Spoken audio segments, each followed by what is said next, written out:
Hola a todos, ¿cómo están? Bienvenidos a mi canal de clases online. Hoy vamos a comenzar con el tema de composición de funciones. Tenemos dos funciones, una función f que va de a a b y una función g que va de b a c. Este símbolo, como les conté en otro video, significa y en matemática la palabra y significa intersección. Es decir, estas funciones en algún punto se intersectan o tienen algo en común. Como podemos ver, el punto o el lugar, mejor dicho, porque no es un punto, el lugar en donde se unen es en B.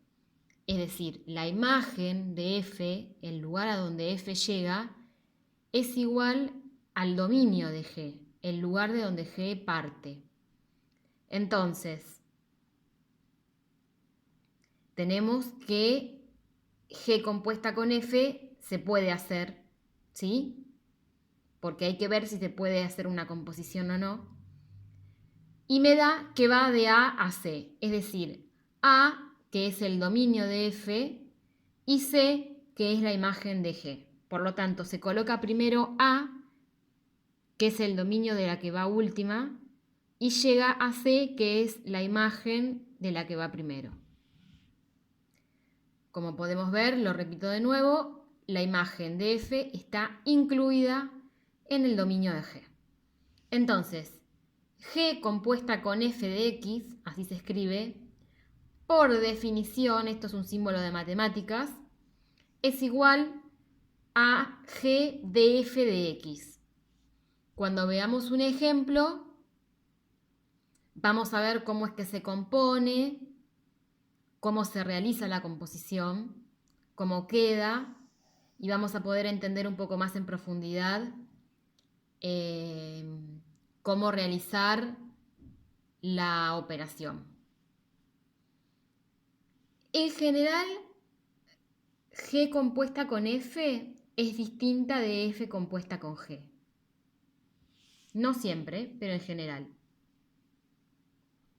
Y ahora vamos a ver tres propiedades que son muy importantes porque vamos a utilizarlas más adelante cuando tengamos que hacer demostraciones o cuando tengamos que hacer composiciones o averiguar algo más adelante cuando veamos otros métodos a partir de este que estamos viendo ahora, porque esto se va a utilizar para otro tipo de métodos en funciones. Vamos a utilizar estas propiedades, entonces las vamos a ver ahora. La primera propiedad me dice que f, que va de a a b,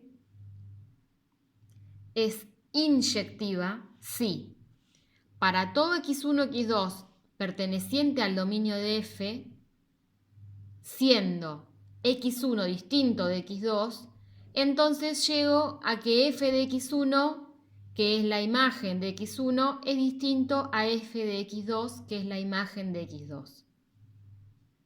Entonces, si los x pertenecientes al dominio son distintos, entonces las imágenes respectivas pertenecientes al conjunto imagen también son distintas. Y si no, si las x son iguales, entonces las f de x respectivas tienen que ser iguales. Eso significa que es inyectiva. La propiedad 2 me dice que f, que va de a a b, es suryectiva o sobreyectiva si la imagen de f, es decir, el lugar a donde f llega, es igual a b. ¿Sí? Y la propiedad 3 me dice que f, que va de a a b, es biyectiva si se cumplen 1 y 2. Es decir, si f es inyectiva y sobreyectiva o suryectiva simultáneamente. Estos temas son muy importantes. A medida que vayamos viendo los temas siguientes, vamos a ver cómo crecen los conceptos. Y es importante tenerlos bastante claros. Siempre vamos a ver bastantes propiedades porque son las que vamos a utilizar para hacer demostraciones o para poder resolver los ejercicios, entre otras cosas. Bueno, si querés tomar clases particulares conmigo, escribime a clasesonline912@gmail.com y o a cualquiera de mis cuentas de Instagram, Twitter o Facebook, que llevan todas el mismo nombre de usuario, @clasesonline912. Muchas gracias y nos vemos en el próximo video.